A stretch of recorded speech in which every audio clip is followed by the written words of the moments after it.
subscribe now and press the bell icon. প্রথম পরিচ্ছেদ। নিশ্চিন্দিপুর গ্রামের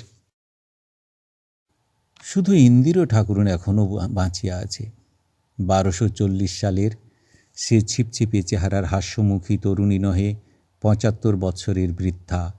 গাল তোবড়াইয়া গিয়াছে, মাজা ঈষৎ ভাঙিয়া শরীর সামনে ঝুঁকিয়া পড়িয়াছে। দূরের জিনিস আগের মতো চোখে ঠাহর হয় না। হাত তুলিয়া যেন রৌদ্রের ঝাঁঝ হইতে বাঁচাইবার ভঙ্গিতে চোখ ঢাকিয়া বলে, কে আসে? নবীন? বেহারি? না, ও তুমি রাজু?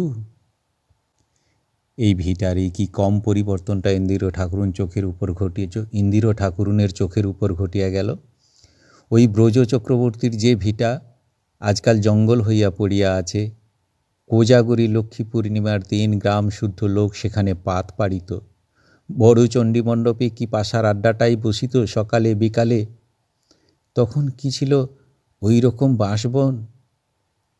পৌষ পার্বণের দিন ওই ঢেঁকিশালে 1 মণ চাল কোটা হইত পৌষ পিঠার জন্য। চোখ বুজিয়া ভাবিলেই ইন্দিরা ঠাকুরন সেসব এখনও দেখিতে পাইছে। ওই রায়বাড়ির মেজ বউ লোকজন সঙ্গে করিয়া চাল কুটাইতে আসিয়াছেন। ঢেঁকিতে দমাদম পাড় পড়িতেছে। সোনার বাউটি রাঙা হাতে একবার সামনে সরিয়া আসিতেছে, আবার পিছাইয়া যাইতেছে। জগদ্ধাত্রীর মতো রূপ, তেমনি স্বভাব চরিত্র। নতুন যখন ইন্দিরা ঠাকুরন বিধবা হইল, তখন প্রতি দ্বাদশীর দিন প্রাতঃকালে নিজের হাতে জল খাবার গোছাইয়া আনিয়া তাহাকে খাওয়াইয়া যাইতেন। কোথায় গেল কে? সেকালের আর কেহ বাঁচিয়া নাই যার সঙ্গে দুঃখের দুটো কথা কয়। তারপর এই সংসারে আশ্রয়দাতা রামচাঁদ মারা গেলেন। তার ছেলে হরিহর তো হইল সেদিন। ঘাটের পথে লাফাইয়া লাফাইয়া খেলিয়া বেড়াইত। মুখুজ্জেদের তেঁতুল গাছে ডাঁসা তেঁতুল খাইতে গিয়া পড়িয়া হাত ভাঙিয়া 2-3 মাস শয্যাগত ছিল। সেদিনের কথা। ধুমধাম করিয়া অল্প বয়সে তাহার বিবাহ হইল।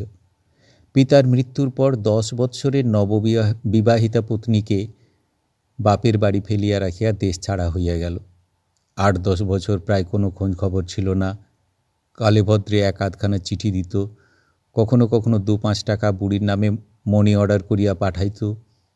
এই বাড়ি আগুলিয়া কত কষ্টে কতদিন না খাইয়া প্রতিবেশীর দুয়ারে চাহিয়া চিন্তিয়া তাহার দিন গিয়াছে। অনেক দিন পরে হরিহর আজ 6-7 বৎসর আসিয়া ঘর সংসার পাতিয়াছে। তাহার একটি মেয়ে হইয়াছে, সেও প্রায় 6 বৎসরটি হইতে চলিল। বুড়ি ভাবিয়াছিল এতদিনে সেই ছেলেবেলার ঘর সংসার আবার বজায় হইল। তাহার সংকীর্ণ জীবনে সে অন্য সুখ চাহে নাই। অন্য প্রকার সুখ দুঃখের ধারণাও সে করিতে অক্ষম। আশৈশব অভ্যস্ত জীবনযাত্রার পুরাতন পথে যদি গতির মোড়টা ঘুরিয়া দাঁড়ায়, তাহা হইলেই সে খুশি। তাহার কাছে সেইটাই চরম সুখের কাহিনী। হরিহরের ছোট্ট মেয়েটাকে সে একদণ্ড চোখের আড়াল করিতে পারে না। তাহার নিজেরও এক মেয়ে ছিল, নাম ছিল তার বিশ্বেশ্বরী। অল্প বয়সেই বিবাহ হয় এবং অবিবাহের অল্প পরেই মারা যায়। হরিহরের মেয়ের মধ্যে বিশ্বেশ্বরী মৃত্যুপারের দেশ হইতে 40 বছর পরে তাহার অনাথা মায়ের কোলে আবার ফিরিয়া আসিয়াছে। 40 বছরের নিভিয়া যাওয়া ঘুমন্ত মাতৃত্ব মেয়েটার মুখের বিপন্ন ও প্রতিভ ভঙ্গিতে, অবোধ চোখের হাসিতে, এক মুহূর্তে সচকিত আগ্রহে শেষ হইতে চলা জীবনের ব্যাকুল ক্ষুধায় জাগিয়া ওঠে। কিন্তু যাহা সে ভাবিয়াছিল তাহা হয় নাই। হরিহরের বউ দেখিতে টুকটুকে সুন্দরী হইলে কি হইবে? ভারী ঝগড়াটে। তাহাকে তো 2 চক্ষু পাড়িয়া দেখিতে পারে না। কোথাকার কে তার ঠিকানা নাই, কি তাহার সঙ্গে সম্পর্ক খুঁজিয়া মেলে না, বসিয়া বসিয়া অন্ন ধ্বংস করিতেছে। সে খুঁটিনাটি লইয়া বুড়ির সঙ্গে 2 বেলায় ঝগড়া বাঁধায়। অনেকটা ঝগড়া চলিবার পর বুড়ি নিজস্ব একটি পিতলের ঘটি কাঁখে ও ডান হাতে একটা কাপড়ের পুঁটুলি ঝুলাইয়া বলিত, চললাম নতুন বউ, আর যদি কখনো ও বাড়ির মাটি মাড়াই তবে আমার। বাড়ি হইতে বাহির হইয়া গিয়া বুড়ি মনের দুঃখে বাঁশ বাগানে সারাদিন বসিয়া কাটাইত। বৈকালের দিকে সন্ধান পাইয়া হরিহরের ছোট মেয়েটা তাহার কাছে গিয়া তাহার আঁচল ধরিয়া টানাটানি আরম্ভ করিত। ওঠ পিতিমা, মাকে বলবো আলতোকে বকবে না, আয় পিতিমা। তাহার হাত ধরিয়া সন্ধ্যার অন্ধকারে বুড়ি বাড়ি ফিরিত। সর্বজয়া মুখ ফিরাইয়া বলিত, ওই এলেন। যাবেন আর কোথায়? যাবার কি আর চুলো আছে? এই ছাড়া তেজটুকু আছে এদিকে 16 আনা। এরকম উহারা বাড়ি আসার বৎসর খানেকের মধ্যেই আরম্ভ হইয়াছে, বহুবার হইয়া গিয়াছে এবং মাঝে মাঝে প্রায়ই হয়। হরিহরের পূর্বের ভিটায় খড়ের ঘরখানা অনেক দিন বেমেরামতি অবস্থায় পড়িয়া আছে। এই ঘরটাতেই বুড়ি থাকে।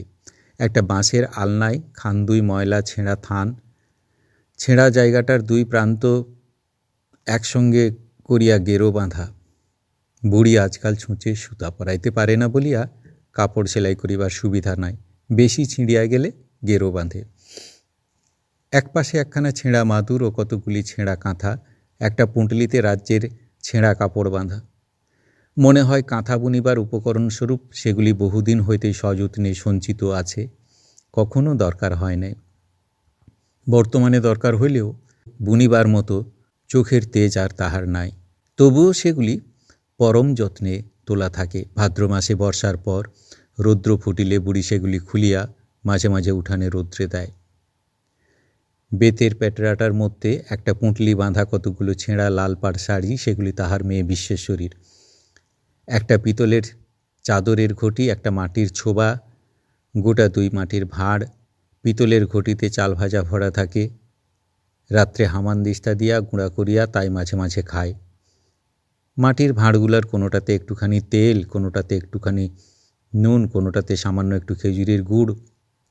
সর্বজয়ার কাছে চাহিলে সব সময় মেলে না বলিয়া বুড়ি সংসার হইতে লুকাইয়া আনিয়া সেগুলি বিবাহের বেতের পেটরার মধ্যে সঞ্চয় করিয়া রাখিয়া দেয়। সর্বজয়া এই ঘরে আসে কচিত, কালে ভদ্রে কখনো।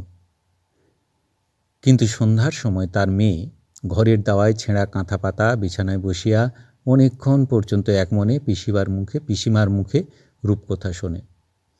খানিকক্ষণ এ গল্প ও গল্প শুনিবার পর খুকি বলে, পিতি, সেই ডাকাতের গল্পটা বলতো।